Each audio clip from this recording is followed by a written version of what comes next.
Dear honourable লাৰ্নাৰ্ছ, মূলবিন্দুৰ পৰা 2 1 বিন্দুৰ দূৰত্ব কিমান? তেতিয়াহ'লে মূলবিন্দুৰ পৰা দূৰত্ব সূত্ৰটো হ'ল √x² + y²। x স্থানাংক আৰু y স্থানাংকৰ √, উলিয়াব লাগে। গতিকে আমি এইটো x হ'ল 2 আৰু y হ'ল 1, এইটো আমি √5 একক পাম। নেক্সট, এটা বৃত্তৰ AB এডাল ব্যাস য'ত A24 আৰু B46 বৃত্তটোৰ কেন্দ্ৰৰ স্থানাংক উলিওৱা। এতিয়া কেন্দ্ৰৰ স্থানাংক উলিয়াব দিছে। কেন্দ্ৰৰ স্থানাংকৰ কাৰণে আমি মধ্যবিন্দুৰ স্থানাংকৰ যিটো সূত্ৰ, ব্যাসৰ মধ্যবিন্দু হ'ল কেন্দ্ৰ, গতিকে মধ্যবিন্দু শব্দটো নকৈ কেন্দ্ৰ শব্দটো কৈছে। ইয়াত আমি AB বিন্দুৰ স্থানাংক উলিয়াম। গতিকে AB বিন্দুটোৰ মধ্যবিন্দুৰ স্থানাংক উলিয়াম। সূত্ৰটো আছিল কি x1 + x2/2 y1 + y2/2। x1 2 y2 4, এইটো বহালে x1 + x2 x1 + x2 x1 + x2/2 y1 + y2/2। গতিকে 2 4 6 হ'ব, 4 6 প্লাছ কৰিলে 10 হ'ব। গতিকে এইটো ক্যালকুলেশনটো বুজাব লগা একো নাই, এইটো ক্লাছ 10ত যেহেতু পঢ়ি আছে আপোনালোকে, গতিকে এইটো পাৰিবই। নেক্সট হ'ল আমি মেইন পইণ্টবিলাকহে ক'ব লাগে। -2 -3 আৰু 3 -3 বিন্দুৰ মাজৰ দূৰত্ব নিৰ্ণয় কৰা। একেই সূত্ৰ ৰুটঅভাৰ দুটা বিন্দুৰ মাজৰ দূৰত্ব উলিয়াব লাগিলে সূত্ৰটো আমি যেটো জানো, এই দুটা বিন্দুৰ মাজৰ দূৰত্ব যদি উলিয়াব লাগে কিমান দূৰত আছে, এই দূৰত্বটো উলিয়াব খুজিলে আমি কি কৰিম, মাজৰ দূৰত্বটো উলিয়াব খুজিলে x2 - x1 whole square + y2 - y1 whole square. অকল সূত্ৰটো মনত আহিলে বাকিখিনি বুজাবৰ কোনো প্ৰয়োজন নাই। ইয়াত x1 y1, ইয়াত x2 y2। এতিয়া x2ৰ পৰা x1 মাইনাছ কৰিলে জাষ্ট মাইনাছত অলপ চাব লাগে যে 3 - -2, তেতিয়াহ'লে মাইনাছ প্লাছ হ'ব 3 + 2, আৰু y2 - y মানে -3 - -3, গতিকে মাইনাছ প্লাছ হ'ব। এইটো 3 ৰ পৰা 3 গ'লে 0, আৰু 3 2 5 5 স্কয়াৰ 25ৰ বৰ্গমূল 5 একক। এইটো ইমান বুজাব লগা নাই, আমাৰ টাইমটোহে চাব লাগে ৰিভাইজৰ কাৰণে। এটা বৃত্তৰ ব্যাসৰ প্ৰান্তবিন্দু 24 1 আৰু 223 বৃত্তটোৰ ব্যাসাৰ্ধ নিৰ্ণয় কৰা। বৃত্তটোৰ ব্যাস দুটা বিন্দুৰ মাজৰ দূৰত্ব একেই কথা, x2 - x1 whole square + y2 - y1 whole square, x2 - x1 y2 - y1 whole square. এইটো ক্যালকুলেশন কৰিলে পোৱা যাব। অকল মনত পৰিব লাগে যে x2 - x1 y2 - y1 এৰি আমি দুটা বিন্দুৰ মাজৰ দূৰত্ব উলিয়াব পাৰোঁ। নেক্সট, -4 0 4 0 আৰু 0 3 বিন্দুকেইটা সমদ্বিবাহু ত্ৰিভুজৰ নে সমবাহু ত্ৰিভুজৰ হয়। প্ৰথমতে পইণ্টকেইটা বহুৱাই ল'বা। -4 0, মাইনাছ মানে বাওঁফালে, 0ৰ পৰা বাওঁফালে, 0 মানে ইয়াতে থাকিব, ওপৰতো নহয় তলতো নহয়। 4 0, 4টো প্লাছত আছে সোঁফালে আৰু 0। নেক্সট আছে 0 3, 0 মানে ইয়াতেই মূল বিন্দুত, তাৰ পৰা 3 ওপৰৰ ফালে গ'লে সমদ্বিবাহু ত্ৰিভুজ নে সমবাহু ত্ৰিভুজৰ হ'ব। এই বিন্দুকেইটা এতিয়া আমি লগাই দিলে কি হ'ব, এইটো সমদ্বিবাহু ত্ৰিভুজৰ হ'ব, কাৰণ ইফালেও 4 আহিল ইফালেও 4 আহিল,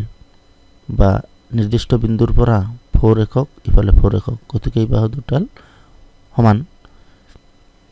গতিকে আমি এইটো সমদ্বিবাহু ত্ৰিভুজৰ শীৰ্ষবিন্দু ক'ব পাৰোঁ। নেক্সট কুৱেশ্যন, এটা ত্ৰিভুজৰ শীৰ্ষবিন্দু কেইটা এইটো দিয়া আছে, ত্ৰিভুজটোৰ কালি নিৰ্ণয় কৰা। তাৰমানে x1 y1 x2 y2 x3 y3 শীৰ্ষবিন্দু তিনিটা দিয়া আছে, কালি উলিয়াব লাগে। আমি তিনিটা শীৰ্ষবিন্দু দিয়া থাকিলে কালি উলিওৱা সূত্ৰটো জানো, ত্ৰিভুজটোৰ কালি = ½ × x1, এইটো সূত্ৰ লিখিম। লিখি পেলাই আমি ইয়াত এইটো লিখি ল'ম যে x1 এ কি বুজাইছে, y1 মানে কি, x2 y2, এই গোটেইটো লিখি লৈ পেলাই সূত্ৰটো মনত কৰিলে হ'ল। এটা ক্লকৱাইজ মনত ৰাখিলে হ'ল। সাপোজ ইয়াতে এটা বৃত্ত আছে, এটা বৃত্ত যদি আছে, বৃত্তটোত 1 2 3 দিয়া আছে। ক্লকৱাইজ আমি এইটো মনত ৰাখি যাম। এনে ইয়াত দেখা যাব যে x y y x y y x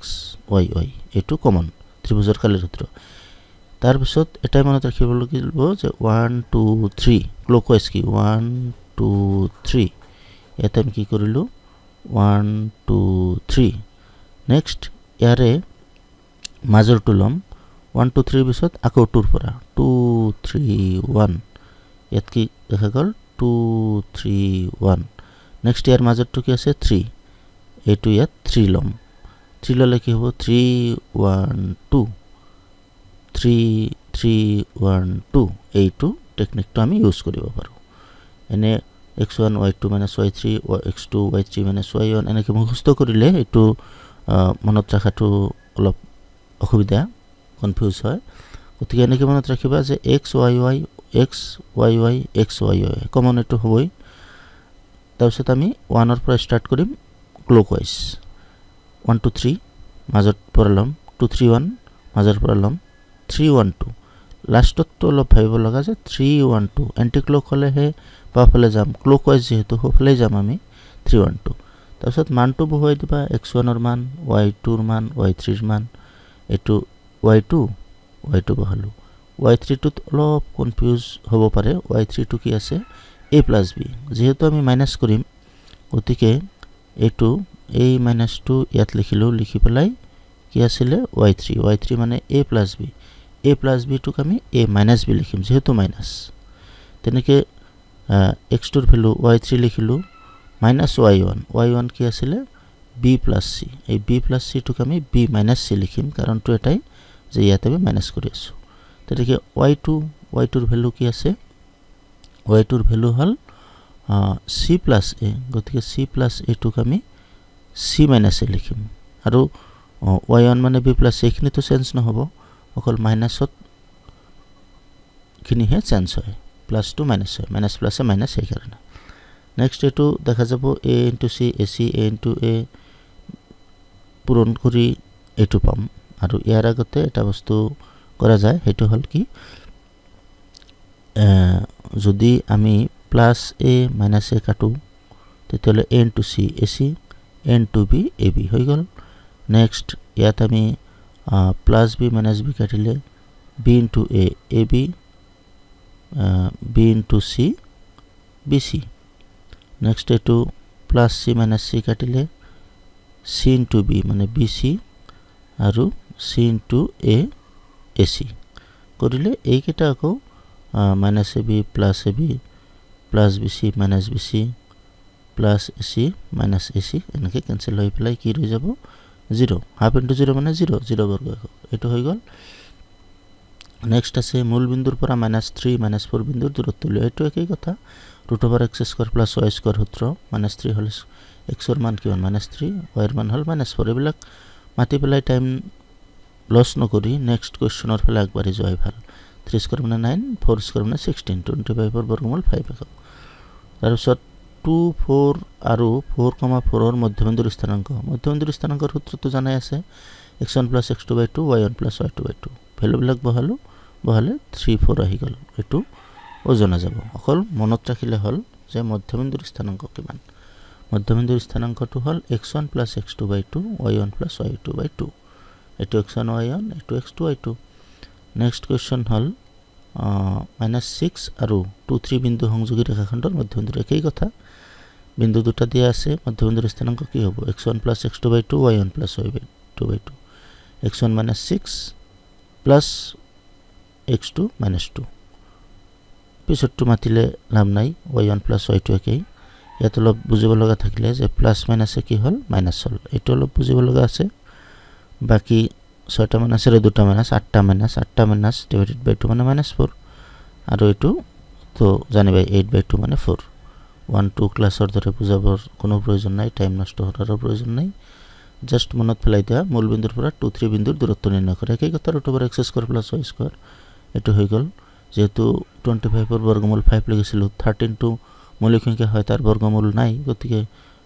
√13 এ থাকিব y অক্ষৰ ওপৰত x স্থানাংক 0 এটো মনত ৰাখিব লাগিব আকৌ x অক্ষৰ ওপৰত y স্থানাংক 0 এটো মনত ৰাখিব লাগিব হৰু কথা এটা কোৱেশ্চনটো next to a b c বিন্দুকেইটা ABCD সামান্তৰিকৰ তিনিটা শীৰ্ষবিন্দু হলে চতুৰ্থ শীৰ্ষবিন্দু d ৰ স্থানাংক নিৰ্ণয় কৰা আমি ধৰা হল d ৰ স্থানাংক xy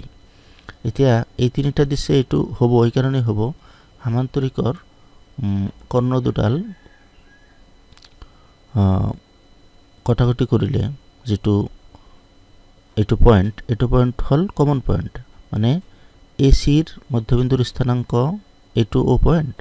বিডির মধ্যবিন্দুর স্থানাঙ্ক এইটো পয়েন্ট এই পয়েন্টটো গতিকে এই পয়েন্টটোক আমি লৈ পেলাই এইটোৰ x y এর মান পাম কারণ এসির মধ্যবিন্দুর স্থানাঙ্ক দুটা পয়েন্ট ইয়াতো দুটা পয়েন্ট x স্থানাঙ্ক y স্থানাঙ্ক দিয়া আছে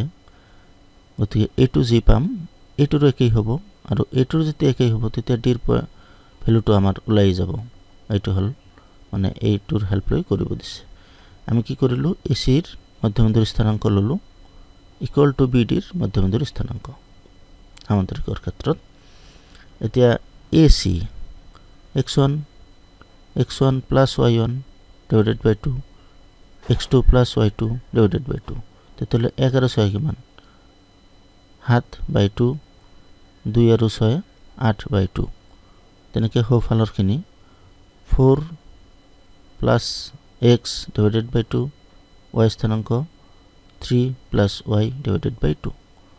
এইখিনি ইয়াত বহাই পেলাই এইবাৰ x স্থানাঙ্ক ইকুয়াল টু x স্থানাঙ্ক y স্থানাঙ্ক ইকুয়াল টু y স্থানাঙ্ক এটা আমি জানো 1 plus 6 by 2 এই 2 ক্যান্সেল কৰিলো 4 plus x ইকুয়াল টু কিমান 1 আৰু 6 7 x equal to 7 plus 4 to minus 4 3 হল তেনেকৈ y ইকুয়াল টু y এর মান ইকুয়াল টু y এর মান y এর মান কি 2 plus 6 by 2 ইকুয়াল টু এই ফেলৰ y এর মান 2 3 plus y by 2 তেতিয়াহ'লে 2 ক্যান্সেল কৰিলো কি হল 3 plus y equal to 3 plus y equal to 6 2 6 কিমান 3 plus y ইকুয়াল টু এটুত কি হল 6 3 plus y equal to 6 minus 3 3 এটা হল ডি বিন্দুর স্থানাঙ্ক 3 5 থ্যাংক ইউ